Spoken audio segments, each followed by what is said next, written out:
Well, I don't know what he's up to. He's picking me like chicken, shucking me like corn, stewing me like an ice. I don't do sit-ups.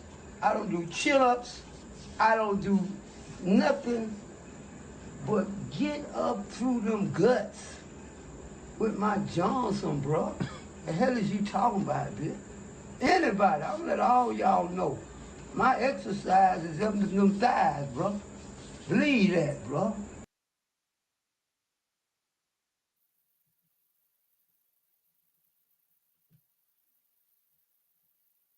Here's the Triple B and JOEB, and the Triple B, baby, Triple B and JOEB, rock cock and Joe Morelli. Triple B and JOEB, and the Triple B, baby, Triple B and JOEB, rock cock and Joe Morelli. We're coming in, only seeking the truth about JFK. It's a long coming podcast crew. Tell 'em, Joe, here we go. And here we go. That was a pretty week. Here we go, Joe. Got to switch it up every week, sir. Sounded really pathetic. And here we go. There you go. Inject a little electricity in your veins, sir. A little oomph. You should be excited. It's Friday night at 7 o'clock. We're going live. This is the Lone Gunman Podcast. This is episode number 323. And this is called Library of Secrets, Joe, because we are going to dive into what in the hell was Oswald reading in 1963. Apparently a lot. Dude had a lot of time on his hands, apparently. But we'll get into all that. But before we do, let's welcome in some of our lovely friends into the chat. Whom is here? Big Bad Josh. 1:44 p.m. in Hawaii, says Josh. Haha. We are jealous. You should probably be at the beach, but we respect you being here. Yes. Trey is in the house. Bungle's in the house. James is in the house. James, Bungled, Trey, Scott. Tiny. Hello, Scott. Scott, how are you, sir? Paul. Let's see. Who else? Make yourself heard. Say hello. Mr. Mike, Alpha 66. There he is. Hi, Mike. And Mr. Anthony as well. Anthony Thripp. Yep. If you need some carpet down under, he's your guy. Oh, from Australia? Yeah. Hi, Anthony. And happy holidays to you as well. So speaking of, how was your Christmas there, Rob? Oh, it was incredibly short, Joe. One whole day. And then right back to work. I was going to ask if you had any other days off than that Wednesday. No. No rest for the wicked, sir. You're a hustler. I respect it.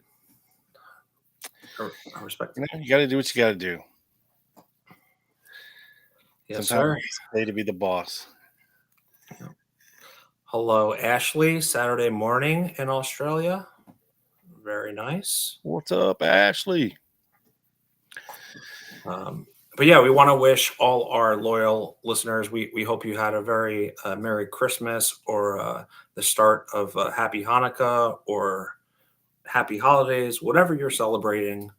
Well, I'm pretty sure Hanukkah started like 2 weeks ago. But no, 2 days ago. Did it? Did it really, Joe? I'm sure of this. I'm sure there's 8 crazy nights of Hanukkah that start before Christmas. This year it started on Christmas Day night. Oh, did it? Yes. So it is like day 3 or something. Oh, yes. Well, happy Hanukkah, Joe. Yes. So, yes, whatever you celebrate out there, we hope you had happy holidays. We're able to spend some time with family and got that out of the way so you could spend time with us on the Lone Gunman Podcast. Yeah, and Tiny points out a very good thing here. Our LHO does a whole lot of reading for a dude who is allegedly dyslexic AF. Don't you think? Yeah. Maybe he reads it like sideways or backwards or every other word. And I know what you're trying to say. For a guy who's seemingly an idiot, or on the spectrum of some kind, it is a little bit odd. So we agree, but we'll get there. Yeah, we'll get into all the books, or most of the books he had read, and it's definitely not of the level that of his last grade, right? A high school level or wherever. That's right. Yeah. But before we do, we have our man on the street, Big Mike, Alpha 66, with a follow-up to our last couple episodes. He's going to take us to the mean streets of Dallas and show us what the Western Union place looks like now, and also the basement of the DPD there, or the jail, the county, whatever it was called, City Hall, Dallas Police Headquarters. So without further ado, Big Mike was nice enough to make us a little video here. It's about, I'll probably shorten it up here a little, Mike, and take the end off of it because he was looking for a plaque that's no longer there. So we won't show that, but that's not the juicy bits anyway. So let's get right into it, Joe. Let's do it. Green, yeah. Let me know if this sounds okay to you, Joe, when I start to play it here. Sure. All right, here we go. 66 coming back at you with another video. Today is Friday, December 27th, 2024. I'm currently at the intersection of Main and Pearl Street. And we're going to go take a look at that building right there, 2034 Main Street. Now before we go over there, that parking lot right there, I do not know if it was there in 1963. And I do not know if that parking lot right there was there in 1963. But those two parking lots could have been a question of theory. And now we're going to wait for the light. We're going to cross and go over to 2034 Main Street, and I'll tell you what this video is about. All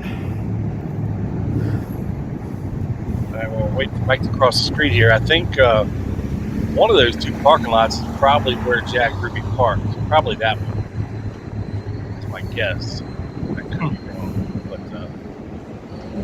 it seems most likely.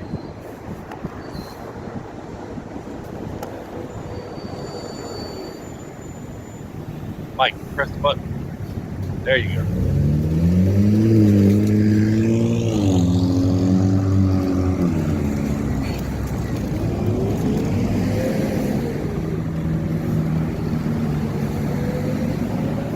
Is that a homeless person?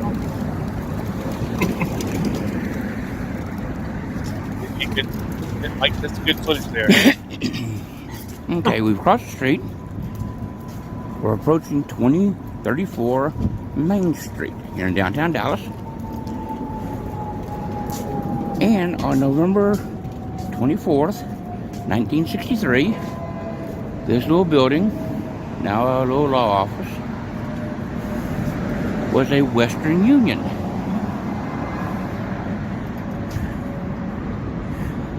I don't know how much the interior today looks like it did back in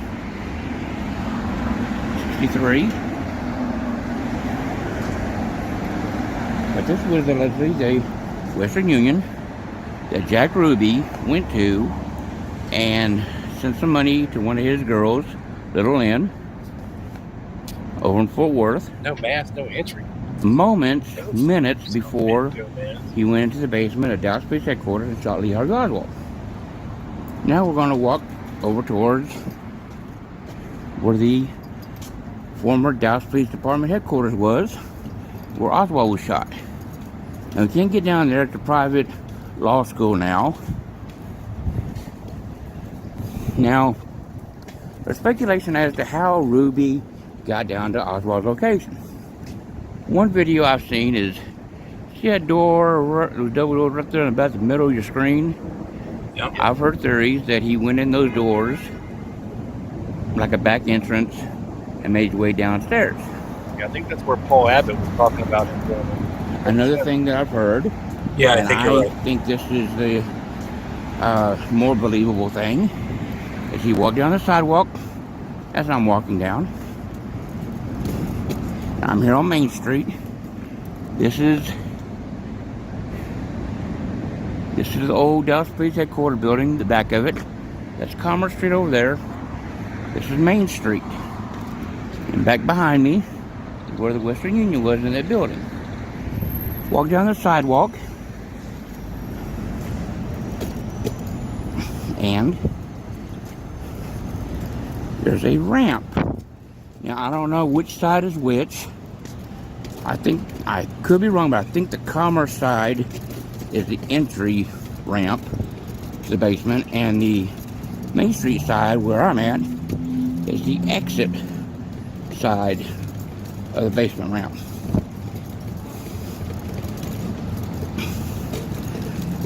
Like I said, a strong belief, and I tend to believe this theory, is that Jack Ruby walked down the Main Street ramp. I'm approaching right here. Got into a good spot, and that's where he shot Lee Harvey Oswald. Now that sign, pedestrians prohibited, do not enter by ramp. I do not know if that sign was there in 1963. Looks like I also do not know, Yeah, it does. ironically, if that sign was there in 1963. that one looks a little newer. Maybe put up after. If it wasn't, I like to believe both of the signs were put there because of Jack Ruby's actions that day. Like I said, I can't get in there. Fucking Mike, go down there and look. Pedestrians prohibited, private parking. Fuck that side, Mike. Come on down there. Well, at least go up here to the window and see what I can That see. I love how we have our own man on the street. It's great. Oh, Look. wow. And you can Look at that. see Yeah. down in there. Okay, off to the right is where Oswald would have been coming out at. Yeah. Yeah. And you see the ramp going back up Commerce. So I think this would have been the side I'm on, the Main Street side, is the entry, and the other side is the exit, because the car that was going to take Oswald to the county jail came down that ramp on the opposite side over on Commerce.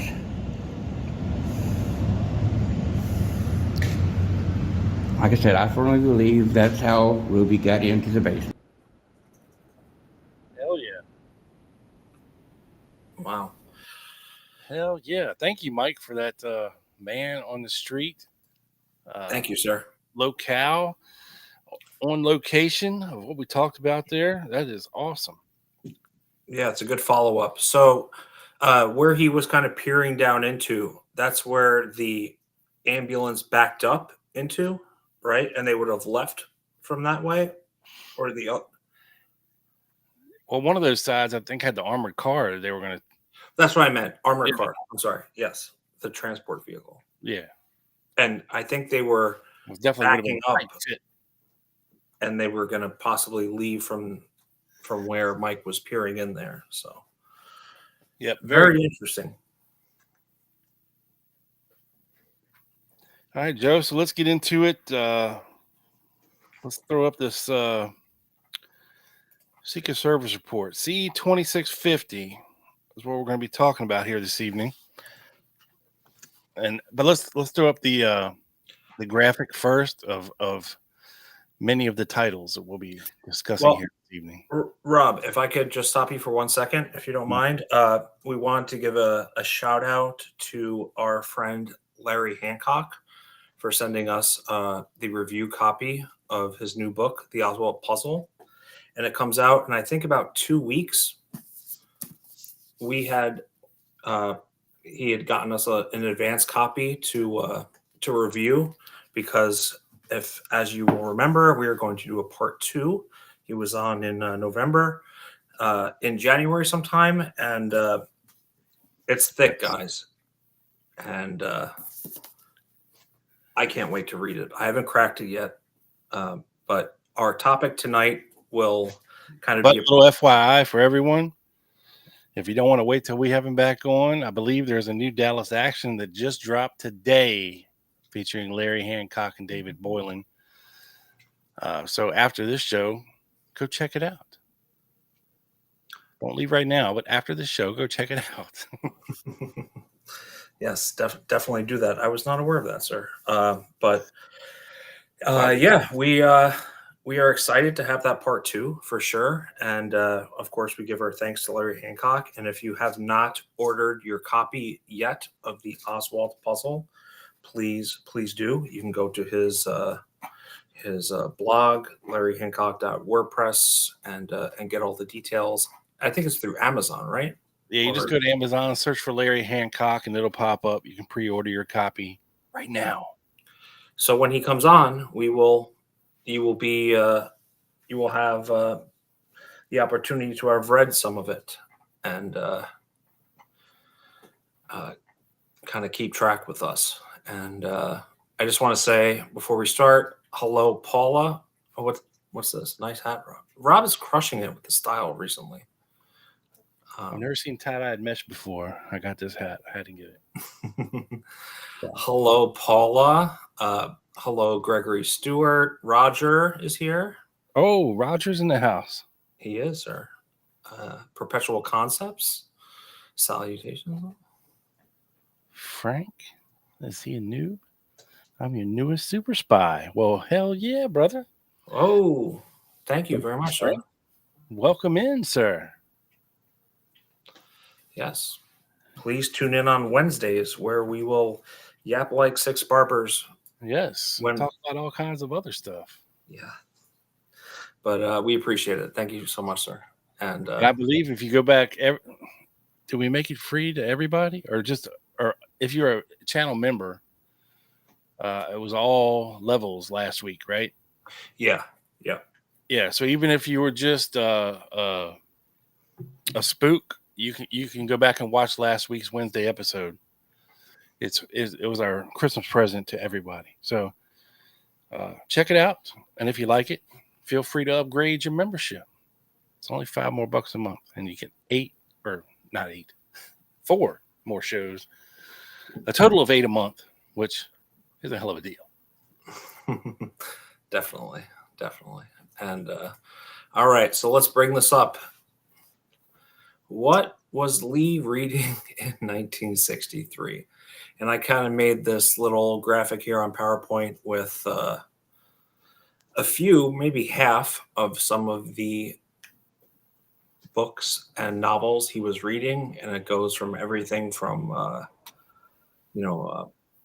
biography on Mao to, something about the Berlin Wall, to like philosophy, to books about JFK, to many Ian Fleming, James Bond novels. But we will get into that first. But do you want me to? Okay, yes. So this is Commission Exhibit number 2650, the Secret Service report from November 29th, 63 to December 4th, 1963. And it's a very interesting read here. I will start now.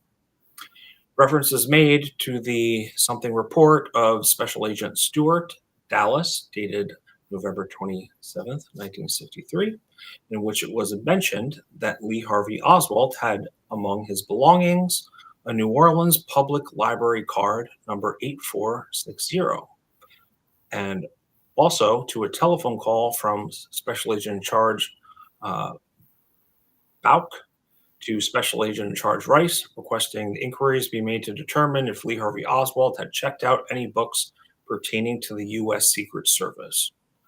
So this is a Secret Service document, Treasury, and they're trying to figure out did he check out any books that might have related to the Secret Service. On November 29th, 1963, Jerome Cushman, head librarian, New Orleans Public Library, was interviewed. Mr. Cushman advised that the library card of Lee Harvey Oswald had been issued by the Napoleon Branch Library, 913 Napoleon Avenue, New Orleans, and that the original of this card had been picked up by the FBI along with all available books, which had been checked out by Oswald. He further stated that it would be extremely difficult to determine if Oswald had obtained books from the main library. So there was a main library, and this Napoleon Branch Library was closer to his Magazine Street apartment, about a quarter mile to about half a mile away. And but to check out every card, it would require examination of all the microfilms of all transactions since Oswald obtained the card, which we'll get into that date. He said that it was also quite possible that Oswald could have any number of cards issued to him. These cards are filed numerically, and without knowing the exact card number, all cards would have to be checked to determine if this was the case. On December 2nd, 1963, Geraldine Vacresson, librarian, was interviewed by Special Agent in Charge Rice. She sounds sexy. Yeah, right. and the writer at the Napoleon Branch Library, and I think what they mean there is the librarian who wrote Oswald's library card. We'll get into the date shortly on that. Miss Vacresson said that the correct number in the library card issued to Lee Harvey Oswald was 8640, not 8460. This card had an expiration date of May 27th, 66, indicating that it had been issued on May 27th, 1963.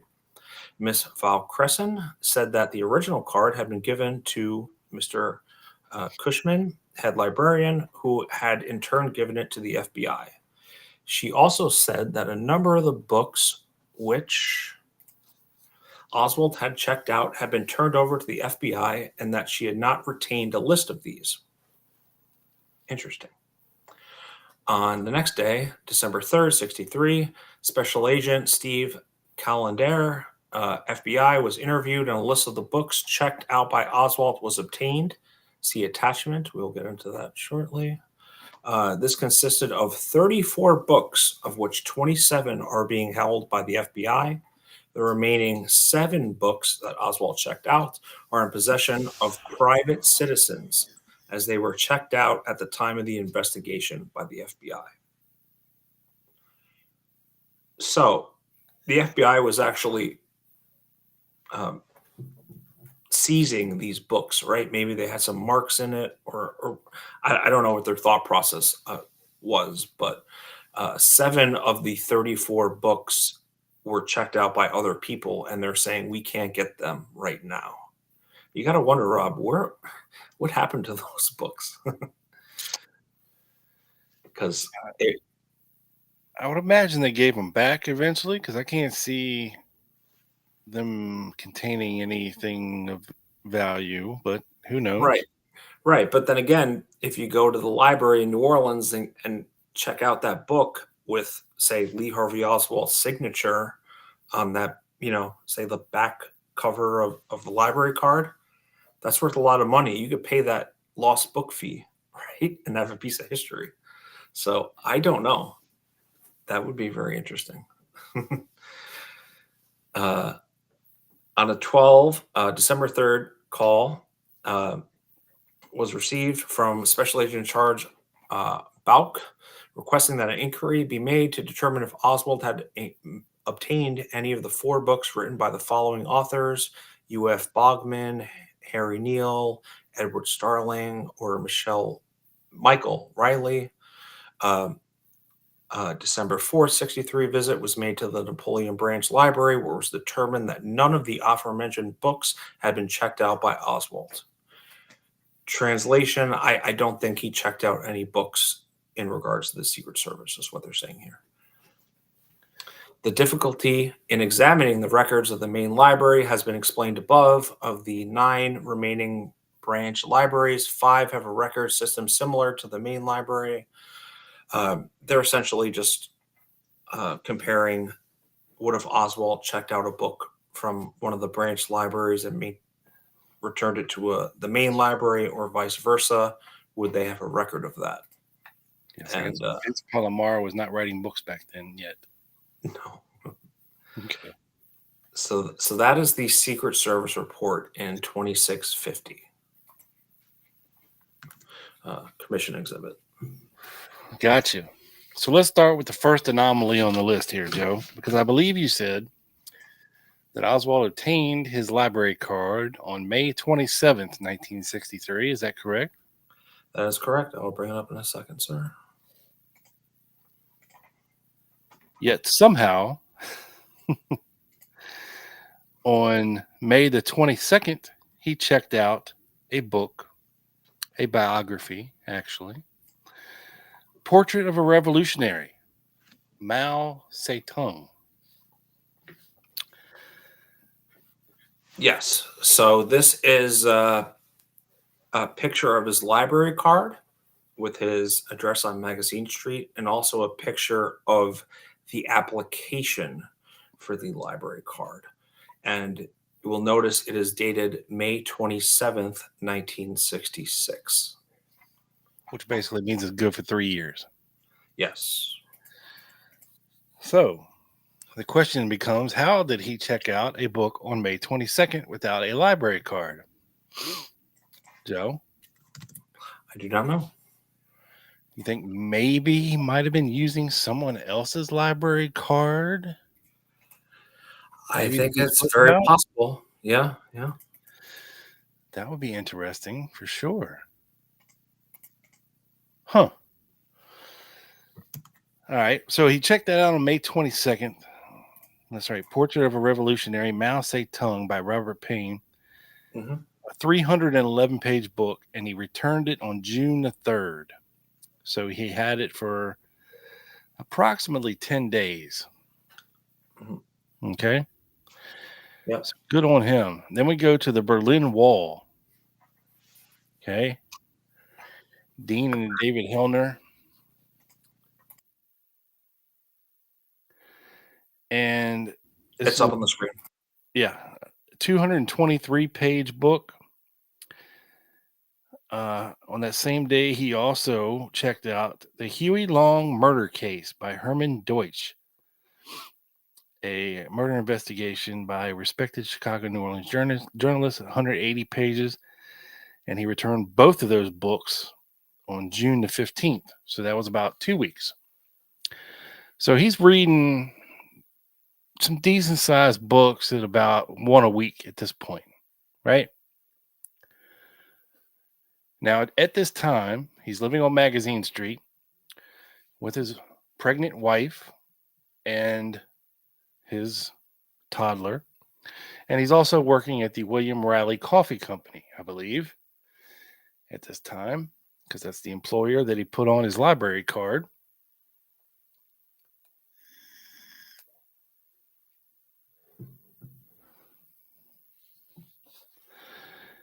So then we move on to June the 12th. So he goes back to the library before he returns these 2 books that we just talked about, and he checks out something called Conflict by Robert Leckie, who is the author of popular books on U.S. military history. And this one is a whopping 448-page book. So after he checks this book out, 3 days later, he returns the Huey Long murder case and the Berlin Wall.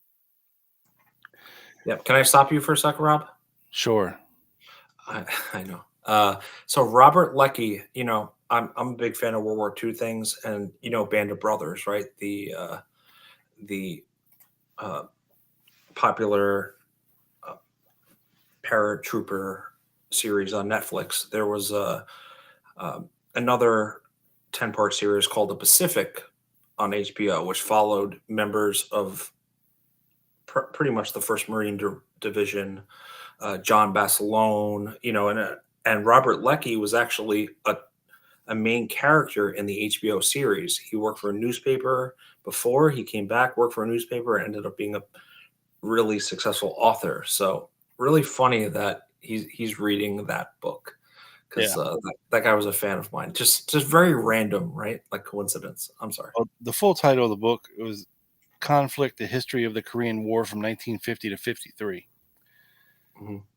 So it's interesting, that Oswald is reading this book, clocking in at almost 450 pages. Yeah. Now he has this book again from June 12th to the 26th. So for 2 weeks, he has this book.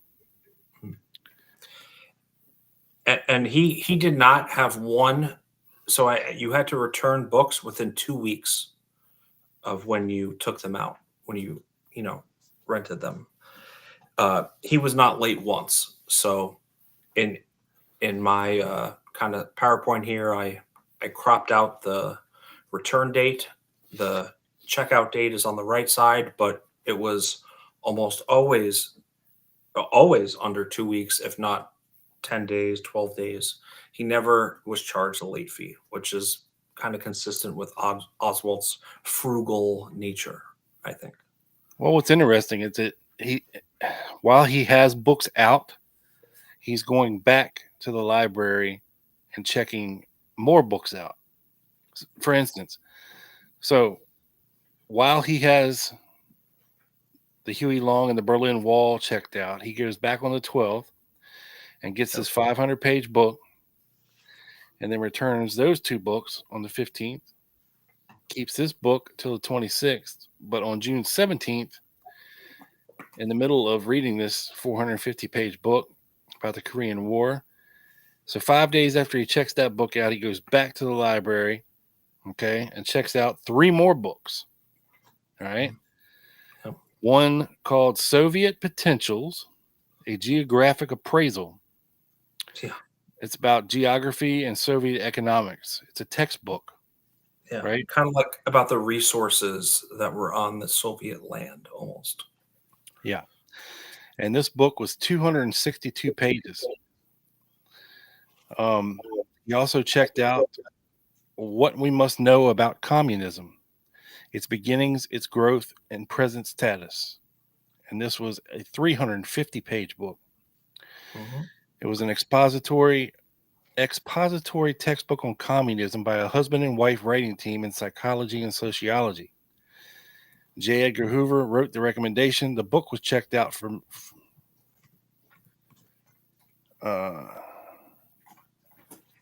okay.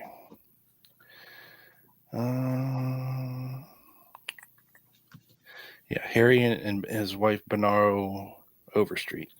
And then he also checked out I was going to say that book is actually an anti-communist book, and I have a little description of that if you'd let me, sir. Yeah, go ahead.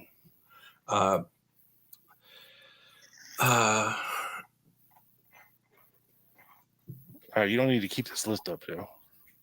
Okay. It's what we know about communism, right? Here is in language. This is from like the inside part of the book, like the cover. Here in language that is easy to comprehend, meaning it was translated, the authors explain how communism works in Russia, the United States, and other parts of the world. They tell the true aims of the Soviet, or what the true aims of the Soviet are, and how the communists are trying to accomplish their objective. The subject of communism can no longer be left to the speculatists in government. It creates problems which must be faced by you and every individual who believes in freedom. So this, although it sounds like a communist book, was actually an anti-communist book. Yes, thank you. And the last one he checked out on June 17th was something called This Is My Philosophy, a collection of cerebral essays by Albert Schweitzer. Of Albert Schweitzer College? Well, I don't know. It just says how Schweitzer. many Albert Schweitzers can there be? Wow, it just says Schweitzer. I know, but that's really interesting. Sorry. Okay. Aldous Huxley, Oppenheimer, Marcel Marceau, Sartre, etc. This is a 400-page book edited by Whitney Burnett.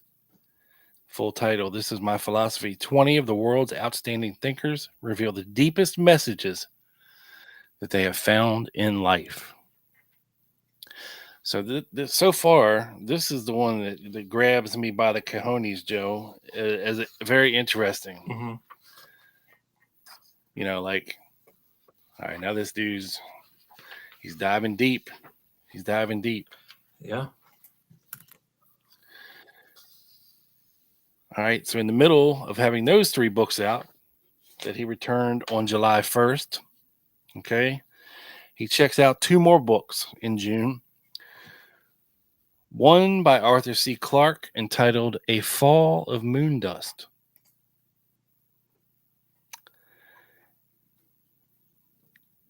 And also Thunderball, a James Bond spy novel, a 9th in the series by Ian Fleming.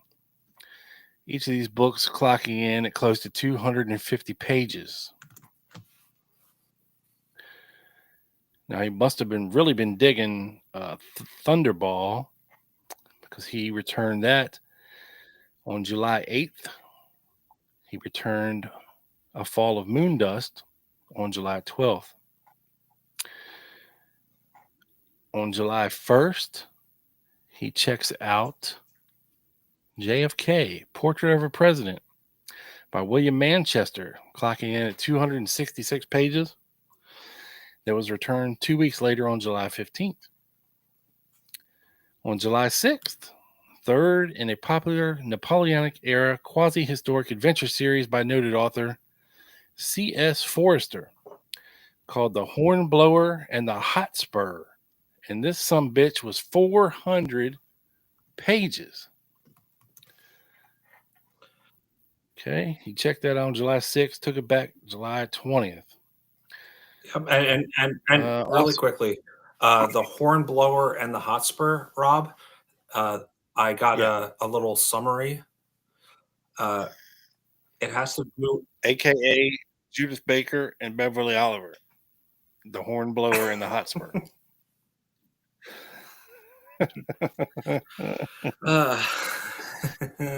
So this guy Hornblower marries this woman named Maria, the daughter of his landlady, blah, blah, blah. He is unable to bring himself to be so cruel as to stop the ceremony, despite thinking that Maria was not the right woman to be his wife. Well, that is interesting. That is interesting, because you have to think he's reading that and thinking and comparing it. Maybe Marina ain't the one, but I've knocked her up again. Stupid me. Well, sometimes people do that to save the marriage, Rob. Yeah, I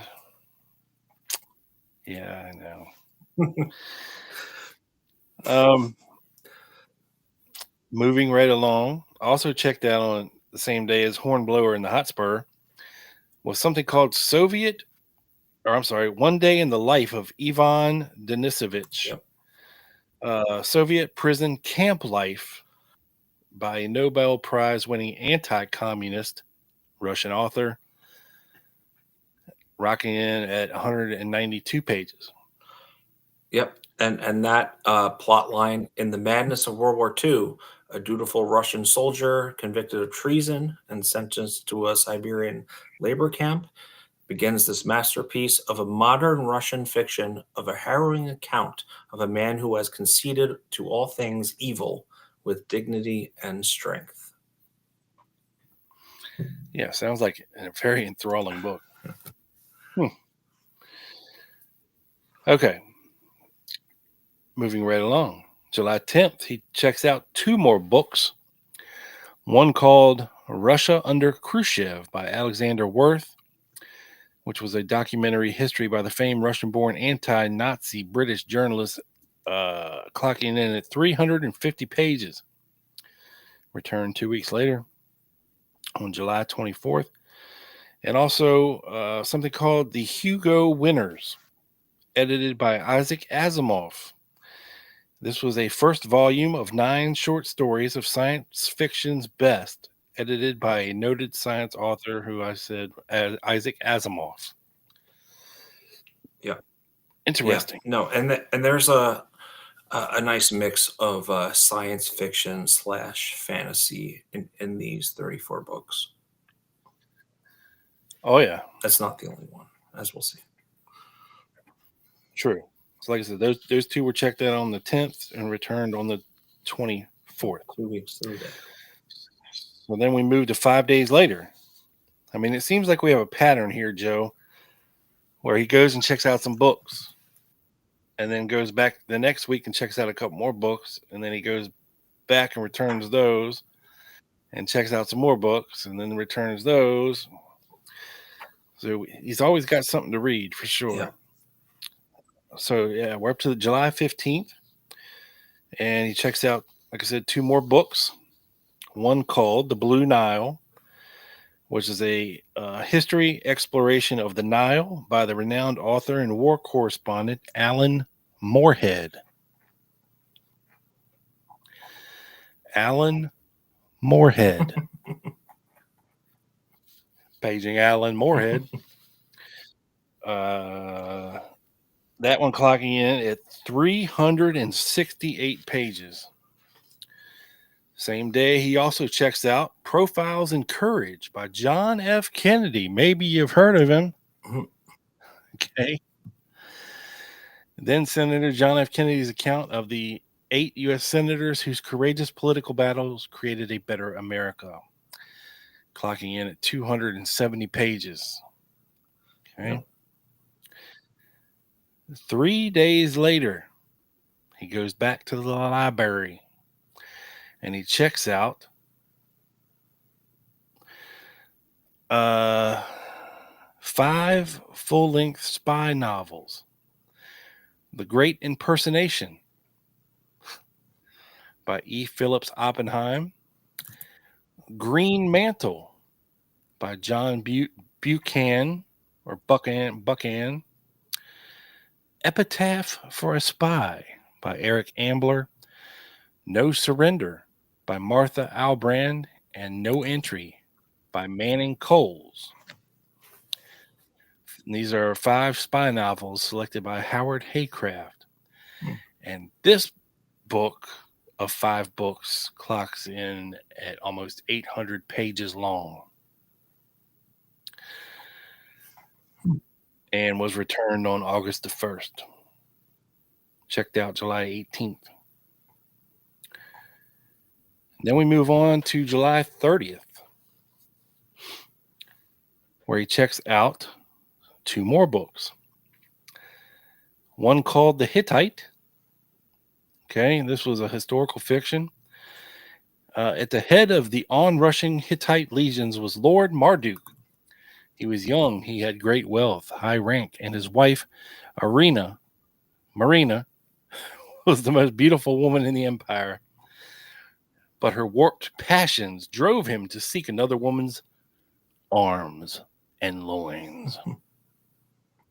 The Hittite, that bitch, by Noel Gerson, 224 pages.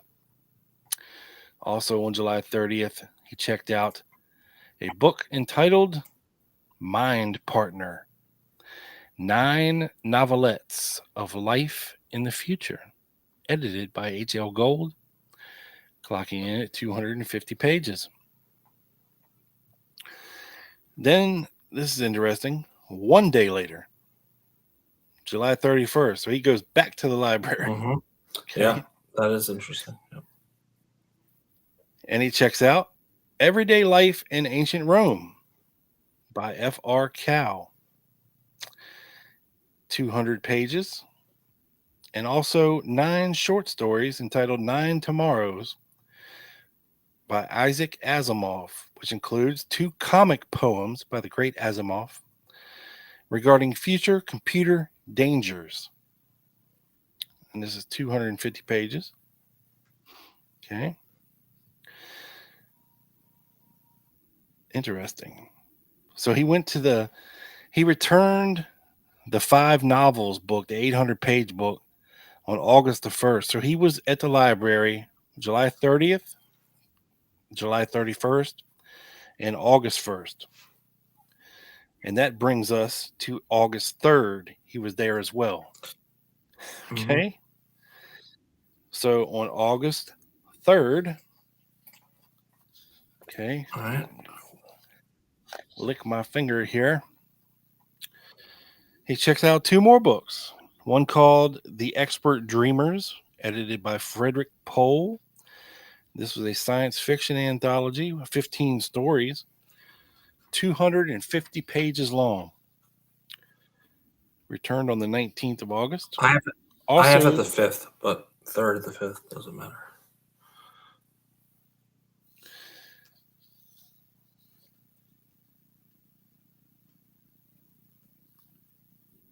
I don't know. Yeah, not a big deal. I don't know. Also on August the 3rd, he checks out The Worlds of Clifford Simak by Clifford Simak. 12 science fiction stories by the famed classic science fiction writer, clocking in at 300 pages. Moving on. So you got to connect. I wish we had like a timeline of Oswald to understand where he's at in his life at some of these points. We know he was arrested on August 9th, right? Street fracas. But interestingly enough, 3 days after the street fracas and his arrest, okay, he goes back to the library. Yeah. Because that's what you do. And he checks out 17 selections from the writings of Huxley, Wells, Poe, Edgar Allan Poe, Jules Verne, etc., called The Treasury of Science Fiction Classics by Harold Kubler, clocking in at 7 pages long.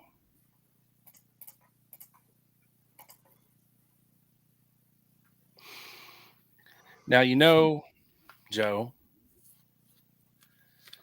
I believe he went on the radio. I think it was August 16th. It was all TV or radio on August 16th. Yeah, I think you're right. But on August 22nd, he went and checked out From Russia with Love by Ian Fleming, 5th in the famed James Bond series and one of JFK's favorite 10 books, from the issue of Life magazine on March 17th, 1961. So he's checking out a spy novel.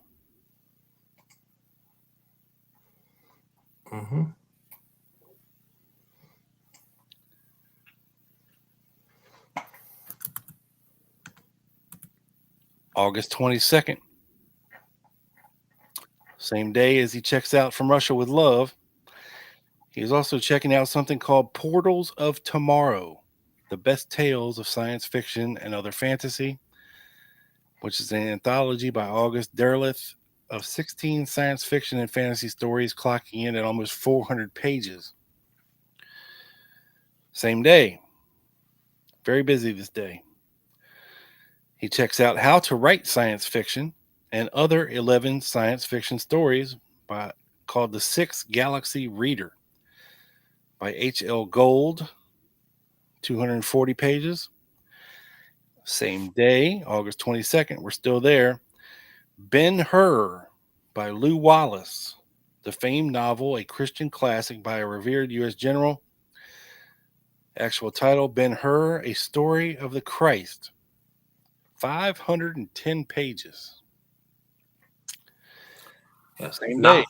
Not light reading. No. Same day. The Big Book of Science Fiction by Groft Conklin.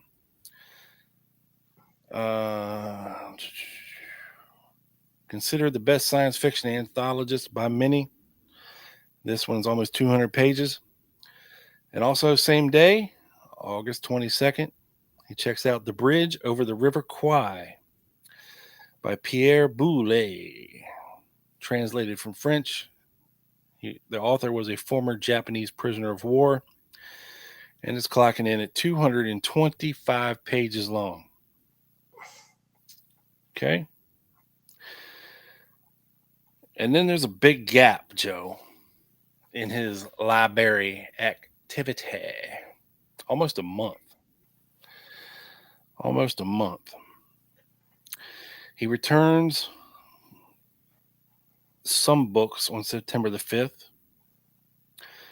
And he was nice enough to return the other 3 before he allegedly went to Mexico on the 23rd of September.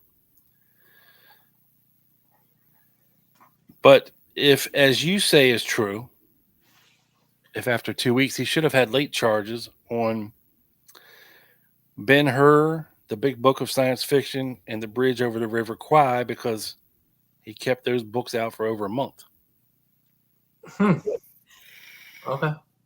I read he was never late, but that would indicate otherwise for sure. Yeah, and like you said, they all were returned within 2 weeks prior to this, but now we're at a month.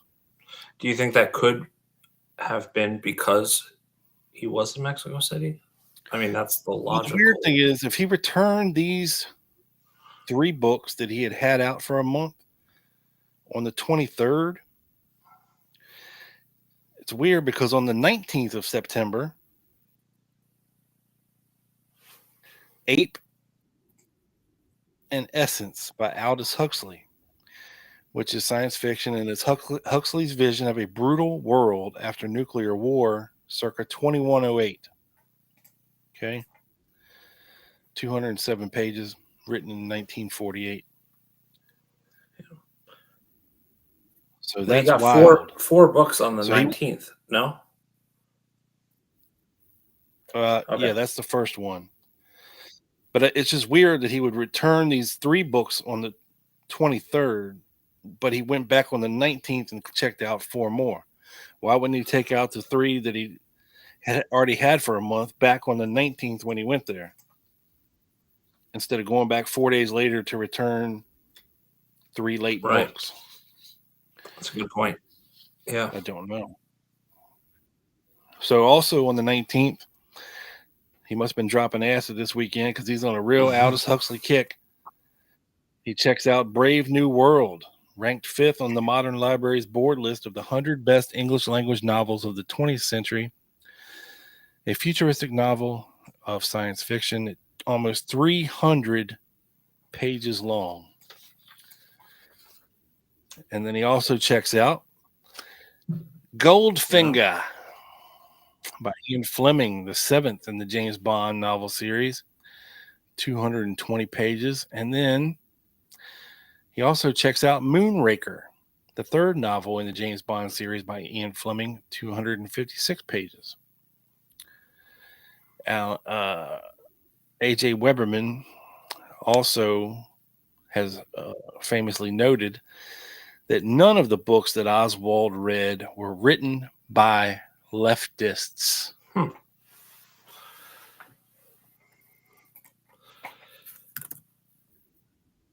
Which differs greatly from the newspapers to which he described. Yes. And the newspapers that described his readings, which we will take a look at later in the show. They spun it the complete opposite way, right? The titles, if you look at the titles that we've talked about, they sound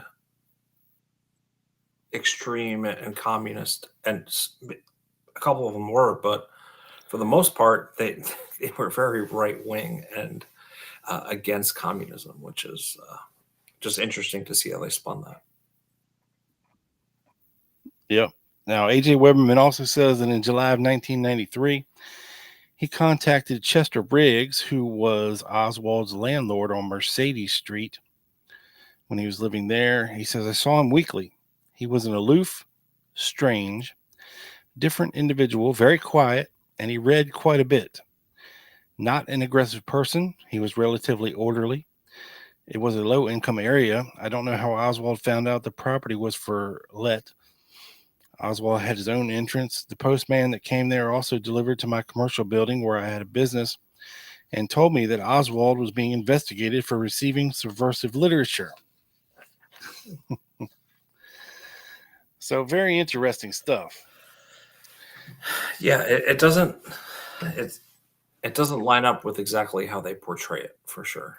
And I have a couple comments from our loyal live audience, Rob. I wanted to show you.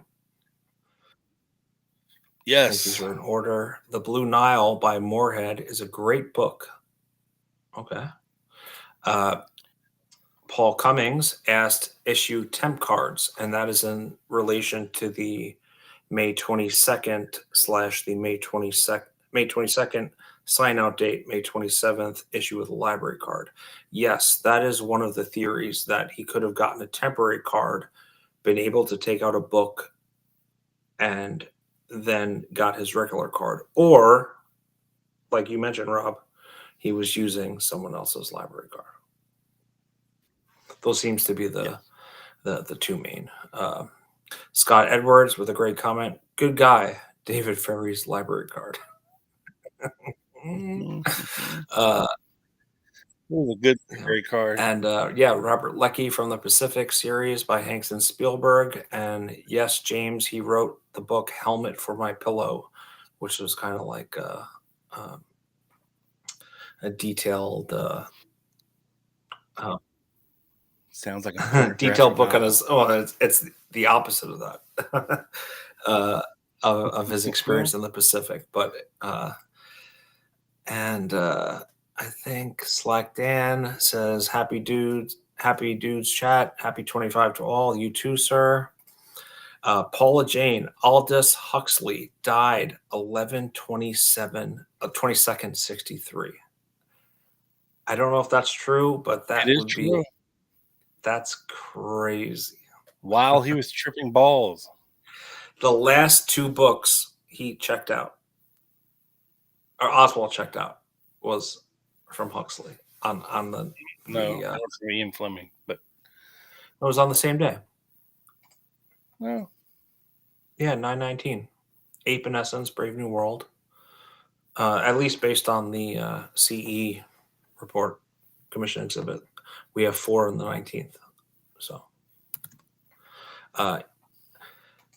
Big Bag Josh. To me, it's plausible the Lee Harvey Oswald read are checked out these library books, not just to set up a Marxist or Heidel.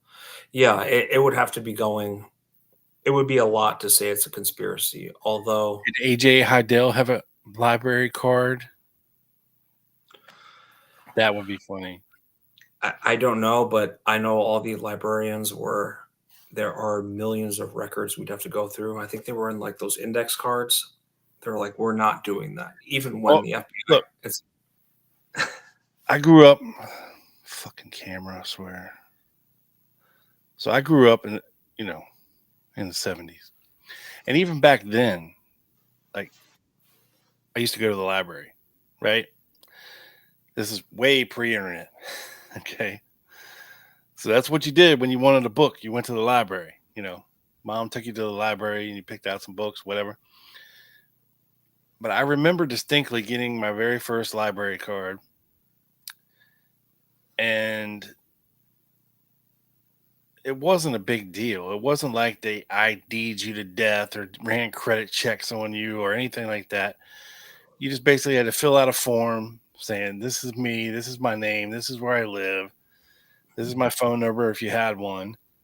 And that was it. I mean, it's address. Yeah. not a big deal. They didn't check anything, it was whatever. And there, like I said, there was a envelope on the back cover or something where you pulled it out and you wrote your name and you gave it to them and they kept it in file. And yeah, each library had their own rules for how long you could have a library book checked out for before it was termed to be late coming back. Much like for you kids, back in the 90s when you had to check out a video from Blockbuster, you had 3 days to return it, or some of them were 1 day. They're very popular ones. But And if you didn't, you had to pay a fee, late fee. Same thing with the books back then. But it was very lax, very lax. C.S. Lewis also died on November 22nd. Huh. Well, some bitch. I just have a couple more starred comments here. Big Bad Josh, spy novels, history books, and biographies. Yeah, that pretty much sums it up pretty well. James says there were some great Science classic, fiction. science fiction books on that list for sure. And he is also impressed by his reading. And it doesn't line up with his level of education. And we've talked about how Oswald was or Larry did, kind of a know-it-all. So you could see him possibly, if not self-educating, reading these type of books to kind of get those gotcha moments in arguments. If whatever, I don't know. I'm speculating. Yeah. I mean, this is a snapshot of a couple months of this dude's life, right? Mm-hmm. He just didn't become a voracious reader overnight, folks. No. And like Tiny was saying earlier about him being dyslexic people would not read that many books or even try to read that many books. I mean, you're talking a lot of these books are 300, 500, 800 page books. And he is and not easy reading. Not easy reading. You have to be, you have to know a lot of vocabulary. I mean, and philosophy and history to really understand this stuff. You know what I mean? So like Aldous Huxley stuff when he's talking about a lot of Huxley's books take place in the far future with concepts that are very hard to understand at that time for those kind of people. Yeah. And with the books that he was reading, I think he was very much a history buff, very intrigued with great war stories and great leaders and political ideologies, the differences of capitalism and communism and Marxism. And I mean, even he's reading about Kennedy, but he's also reading about Mao Zedong. It's all over the place. Yeah, it's all over the place. Yeah. But it just shows the vast differences in his interests. Yeah. I mean, he's reading Egyptian history, Napoleonic history, Roman war history, Roman history, Christian history, and science fiction about outer space, the stars, aliens and the future, time travel, futuristic technology. I think it was in one of those. But also the spy novels. Who doesn't love a good James Bond spy thriller? For sure. Yeah. And I just had two more, but I haven't looked at the chat in a second. Paula asked, does that gap, and I think we briefly touched on that, coincide with Mexico City? And that was that time that he was a little late in September.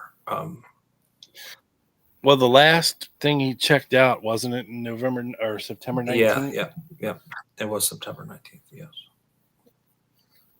Yeah, he returned those books on October the 3rd. I don't think I'd said that, which would, of course, been as soon as he got back from Mexico, allegedly. Right. And the last time he checked anything out was on the 19th. So these are definitely around the Mexico City dates. Right. And, can you take over for me for 30 seconds, Rob? Sure.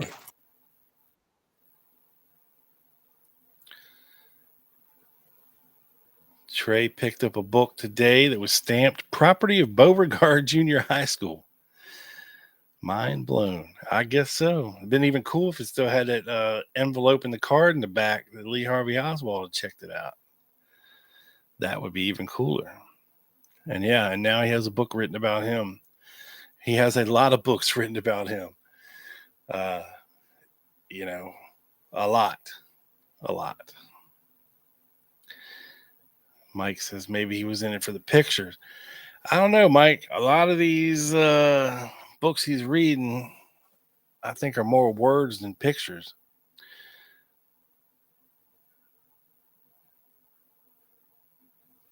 Let's see. What's up, Will? Allegedly from the 25th to the 3rd, he was in Mexico City. Well, he was returning books. Wait, hold on. Time out. So if he returned books to the New Orleans library on October the 3rd, does that make sense?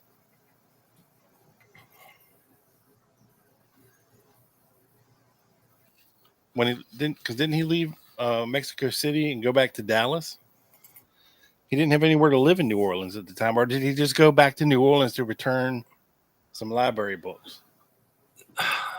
That's a good question. I don't think he went back to New Orleans off the top of my head, but I could be very wrong.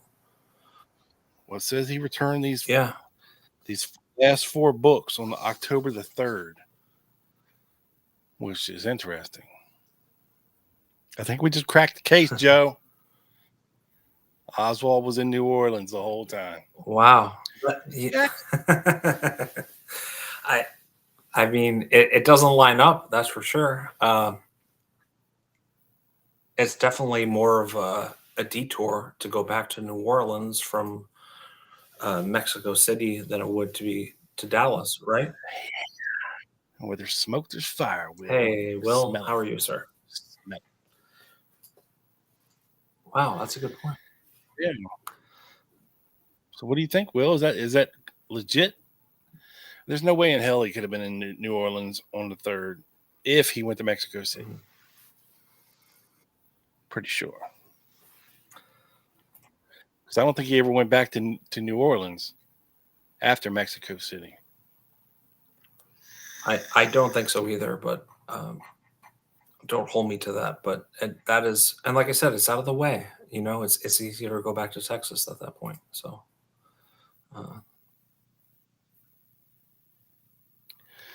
You're saying the office is back in Dallas. What office? Does New Orleans have a satellite office in Dallas? That's the Dallas, not the Napoleon Street branch, the Dallas branch of the New Orleans Public Library. and I have a document on that as well. Well, whip it out, Joe. Let's see. All right. I guess that's good time. Now I'm confused. Yeah. One.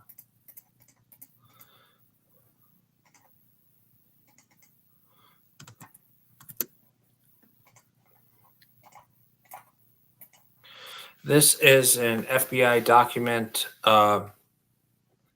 Maybe Judy returned them for him. That is possible. Or good guy David Ferry. And they interviewed a librarian, Mrs. Lillian Bradshaw, director of the Dallas Public Library, Commerce Street, Dallas, Texas, furnished the following information. A file of membership is not retained by the Dallas Public Library system. Therefore, Ms. Lillian has no records pertaining to Lee Harvey Oswald. She further advised that the only records maintained by the library are keyed to delinquencies. Therefore, it would not be possible to determine a listing of the books read by Oswald in Dallas. In this, Well, we knew he had a library card because didn't he put that dude from Jagger's Child Stovall down as a reference on his library card. yeah, we did go over that. Yeah. So, it doesn't say when he might have gotten the Dallas library card. We saw the New Orleans one lasted for 3 years. So it had to be at least the beginning of 63 because that's when he was working at Jagger's Child Stovall. Right. So that's what I'm saying. My point is he still would have had an active card.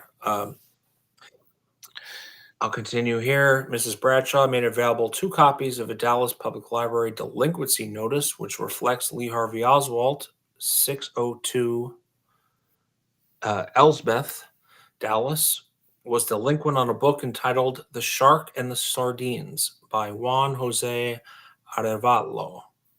The book was due on November 13th, 63, and according to Miss Bradshaw, it would have been charged out on November 6th, 63. The delinquency notice was never mailed, however, and the book was never returned. Interesting. Bradshaw also indicated her records contained no other delinquencies for Oswald. She made available a copy of the above described book, which was authored by a former president of Guatemala, Juan Arevalo, transcribed from Spanish by June Cobb. Yeah, there's the old shit part. Yeah, that's oh boy. Yeah. Yeah, the gardening therapist will love that one. And blah blah blah. But that's the one I had on that. That was an FBI document from. So he's still checking out books and reading when he's back in Dallas. Yes, yes. Although they said they couldn't check technically, but they only could check the delinquencies. So I think I read somewhere there was like two. Oh yeah. It would take a detailed review of over 2.6 million microfilmed records, which I think are those like index cards. And they were like, yo, we're not doing that. And that's exactly what the New Orleans librarian said to them as well. They're like, we're not looking through every like millions. Yeah, well, they would have known what the last ones were if they weren't returned. Yeah, they're like, we're not doing that. But interesting, Rob. I have let's see.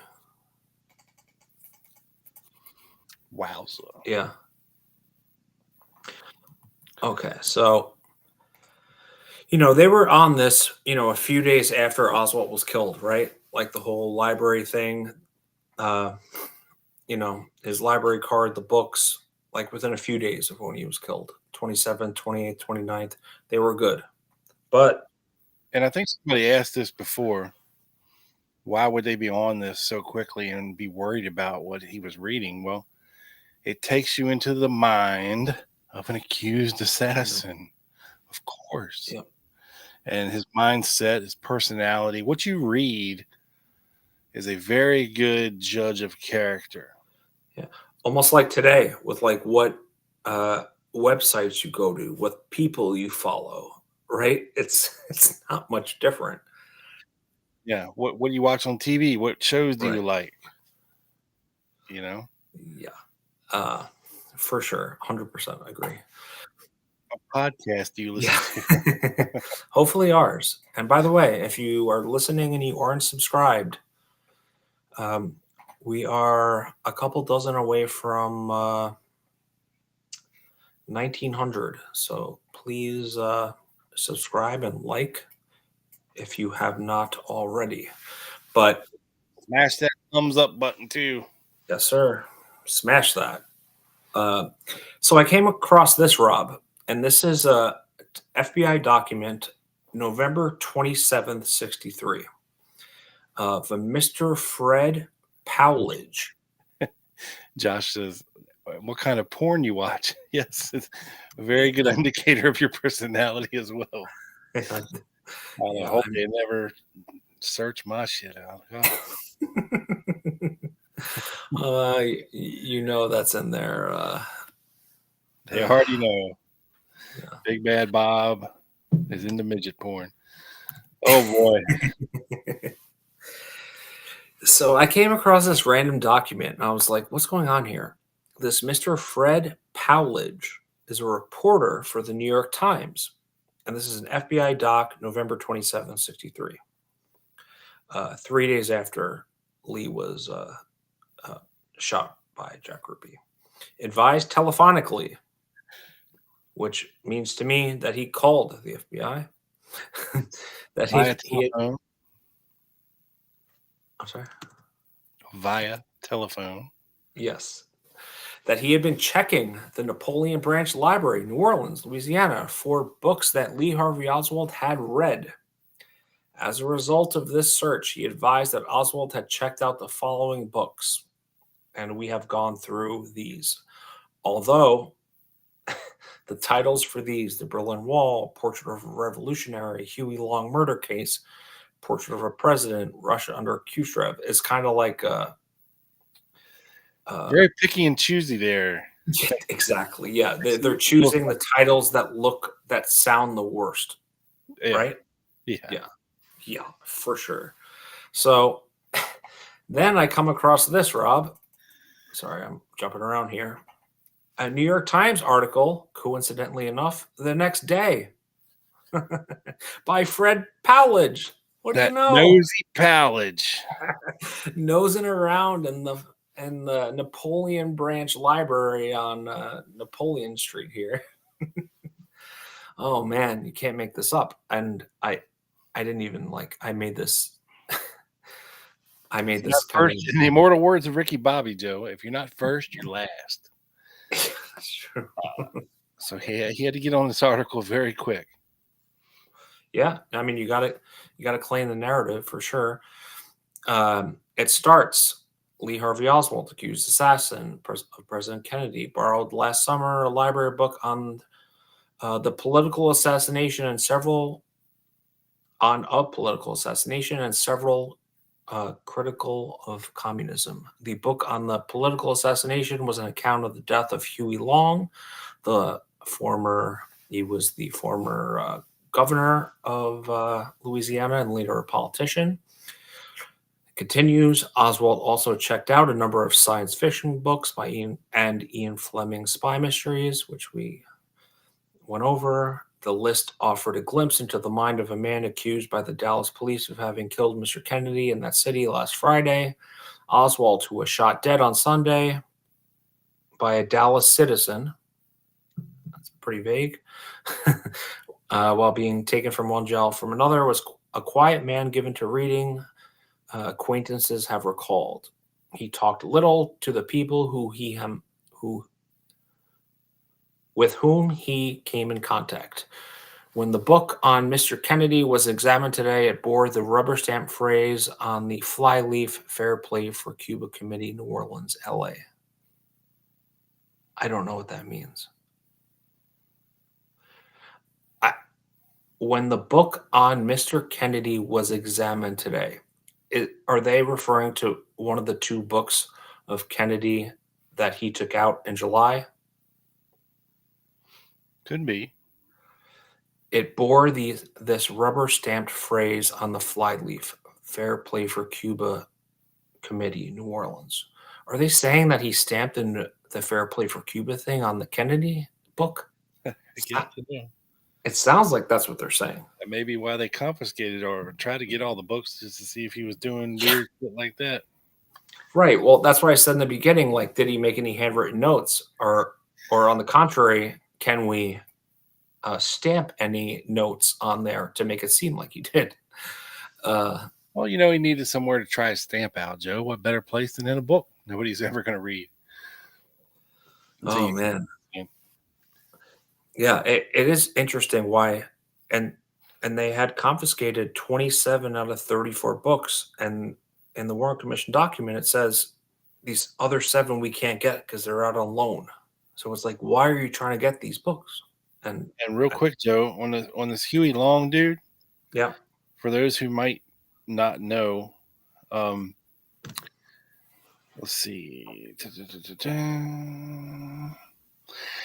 At 9:20 p.m. in Baton Rouge, just after the passage of a bill effectively removing Judge Benjamin Pavey, who had been on the bench for 28 years, the judge's son-in-law, a guy by the name of Carl Weiss. What the fuck is going on with my camera? Okay. Damn it. I give up. Come on, buddy. Come on, little fella. What are you doing? Carl Weiss approached Long and, according to the generally accepted version of events, this is what we call the official story, fired one single shot with a handgun from 4 feet away, striking Long in the torso or abdomen. Long's bodyguards, nicknamed the Cossacks or the Skull Crushers, then fired at Weiss with their pistols, killing him instantly. An autopsy found that Weiss had been shot at least 60 times and probably more. Oof. Long then ran down a flight of stairs and across the Capitol grounds, hailing a car to take him to Our Lady of the Lake Hospital. He was rushed to the operating room where surgery closed perforations in his intestines, but failed to stop internal bleeding. Long died 31 hours after being shot. Yeah. His last words were, "God, don't let me die. I have so much to do."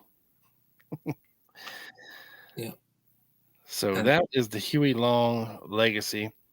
Now, there is a conspiracy theory here, Joe, about the death of Huey Long. Give it to me. Apparently, evidence later surfaced that suggests Long was actually accidentally shot by his bodyguards. Proponents of this theory assert Long was caught in the crossfire as his bodyguard shot Weiss before Weiss could even get a shot off, and a bullet that ricocheted off the marble walls hit him in the abdomen. So, interesting. God, what is going on? I don't know. That is very interesting. And I know our previous guest, Janet Bannister, had an episode on Huey Long, right? Yeah, the Kingfish, baby. Yes. Yeah.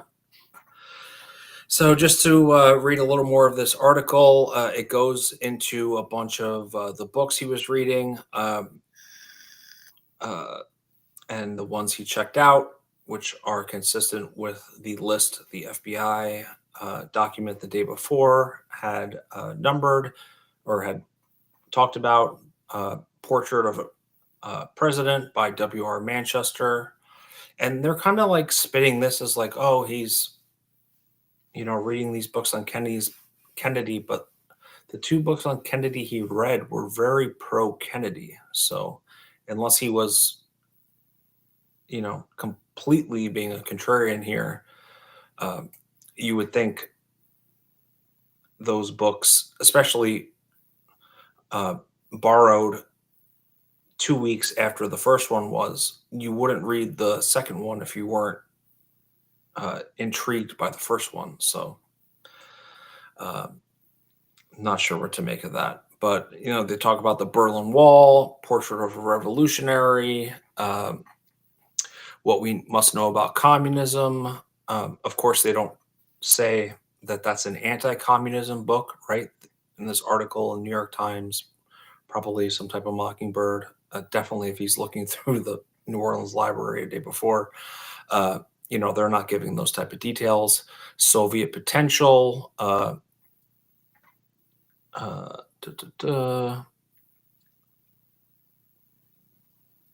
and sorry, I'm just skipping over here. Then the Overstreet's book that we had talked about, and a few Fleming articles.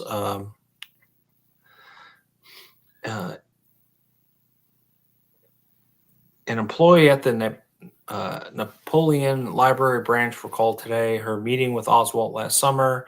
Miss Geraldine Valcresson, who we had touched on earlier, said she had issued the young man his library card around May 21st, which is about a week before May 27th, which his library card said that it was issued. So lends credence to either he used another person's library card or he was issued a possible temporary card. I don't think it's a mistake in this instance. I just don't understand the point of a temporary library card, but no, I don't either. It's just a possible plausible explanation. Maybe he didn't have certain things on him. Maybe he came back. I'm just playing devil's advocate. Oswald's next door neighbor, Mrs. Jessie Gardner, said today that the family Moved here in May. His belongings were transported in a station wagon from Texas, driven by a woman. Don't know who that could be, Rob. That same station wagon and the same woman returned in late September when the family left. Miss Gardner said Oswald left without paying rent, and on the something a month. I can't read that, but very interesting. This New York Times reporter, based on an FBI document, is rummaging through the Napoleon branch, and the next day he is writing an article that I think was front page on the New York Times. So, what is going on here, sir? Well, Trey was just saying that one of the Skull Crusher dudes, Paul Vautier, may have been related to LHO, but it comes from a somewhat sketchy source. Yeah. We would need to have to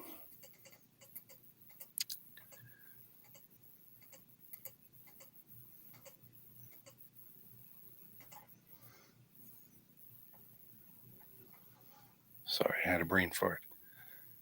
That's okay.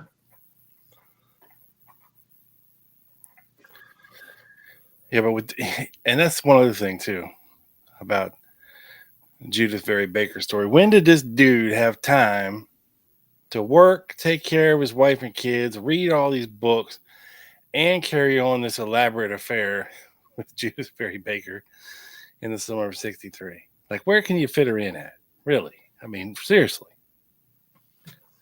There's no way. A late night booty call at best. I'm just saying at best. But then again, where are you going to do it? Because Marina's there at that point, right? Well, I don't know where they were doing it. I don't even want to know where they were doing it. I know. You know, he supposedly didn't go anywhere in the evening. You know, he's no wonder Marina's pissed. All this guy do is read. Mm-hmm. And Rob, actually, the Warren Commission, when they were questioning Marina, asked her, how many times Lee brought you to the library, and she said twice, maybe 3 times, with the baby. Yeah, see all these books, Marina? You can't read them.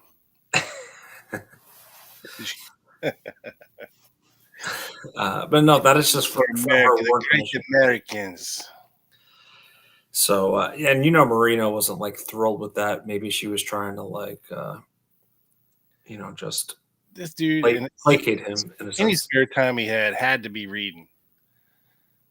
I think a lot of a vast majority of it was. Yes. I mean, that is a lot of books to consume, especially when we're not talking like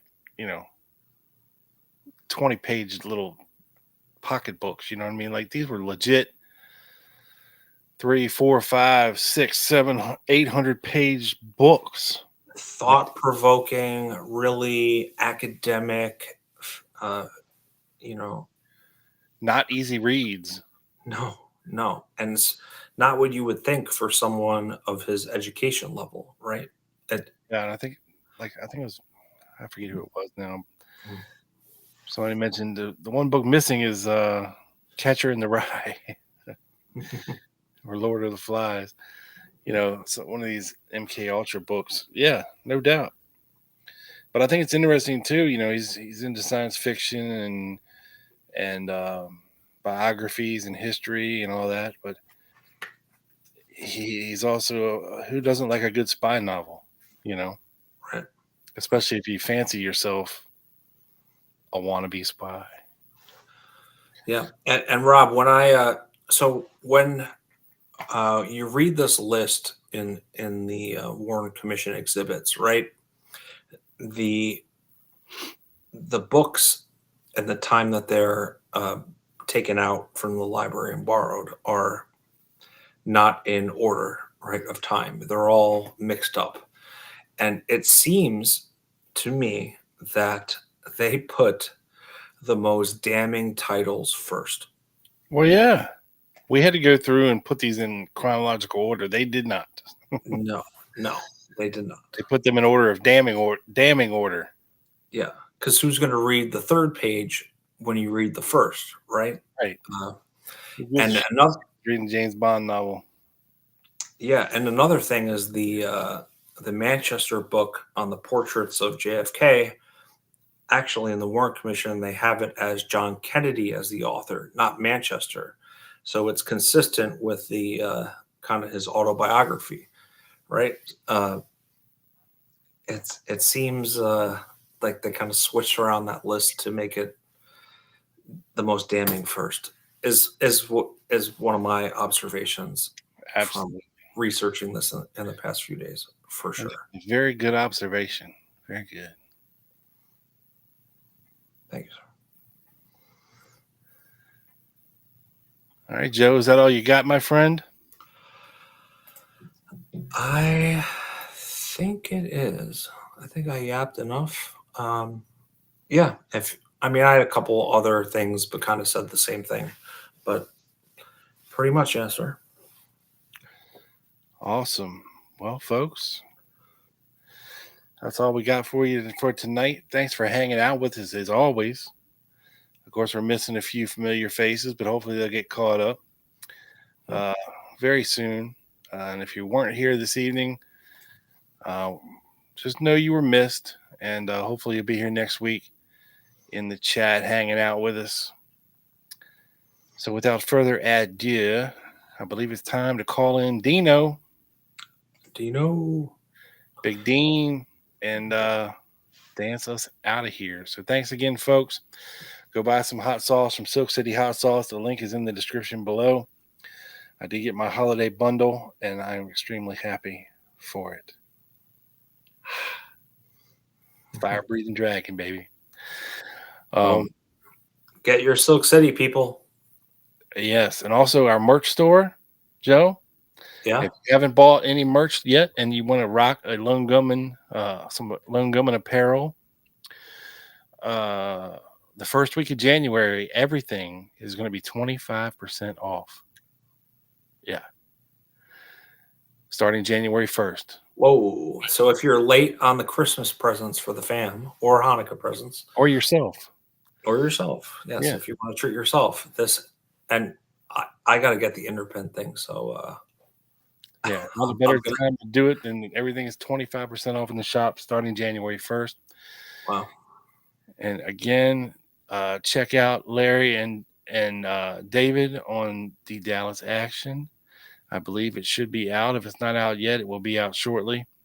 And until next time, America, folks, friends, lovers, without further ado, Dino, sing us up out of here, Lisa.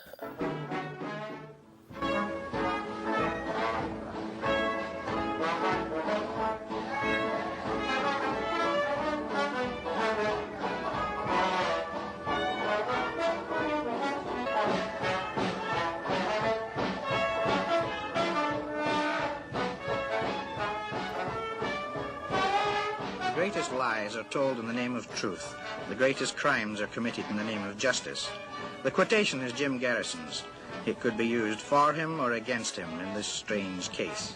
Good night.